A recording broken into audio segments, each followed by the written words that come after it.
Hi മുത്തുമണീസ്, എന്തുണ്ട് വിശേഷം? എല്ലാവർക്കും സുഖമല്ല? ഇവിടെ നല്ല മഴയാണ്.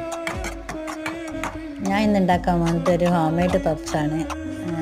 എന്താ പറയുക, കടയിൽ നിന്ന് വാങ്ങിയ പപ്സെല്ലാം കഴിച്ച് അങ്ങനെ മടുത്ത്. അപ്പോൾ വിചാരിച്ച് വീട്ടിൽ നിന്ന് ഉണ്ടാക്കാൻ വിചാരിച്ച് അങ്ങനെ എന്താ ഇത് 4 മുട്ട എടുത്ത് പുഴുങ്ങി അത് ഓരോ പൊളപ്പാക്കിയിട്ട് പിന്നെ കുറച്ച് മൈദമാവ് കുഴച്ച് അങ്ങനെ ഓരോ ബോൾസാക്കി ഇത് ഒരു 2 കഷ്ണമായിട്ട് മുറിച്ചെടുത്ത് അപ്പോൾ അതിൽ ഒരു മുട്ടൻ്റെ പകുതിയും മസാലയും ഇട്ട് ഇങ്ങനെ മടക്കിയെടുത്ത് എന്നാൽ ഒരു പപ്സിനെ പോലെ തന്നെ ഒരു മടക്കി എടുത്ത് എന്താ പറയുക ഉണ്ടാക്കി. നല്ല ടേസ്റ്റാണ്. എൻ്റെ മക്കൾക്ക് ഇത് ഇഷ്ടമാണ്, ഈ പപ്സ്, ഞാൻ വീട്ടിൽ നിന്ന് ഉണ്ടാക്കുന്ന പപ്സ്. തീർച്ചയായും നിങ്ങളെല്ലാവരും ഉണ്ടാക്കുക. പിന്നെ ശരി.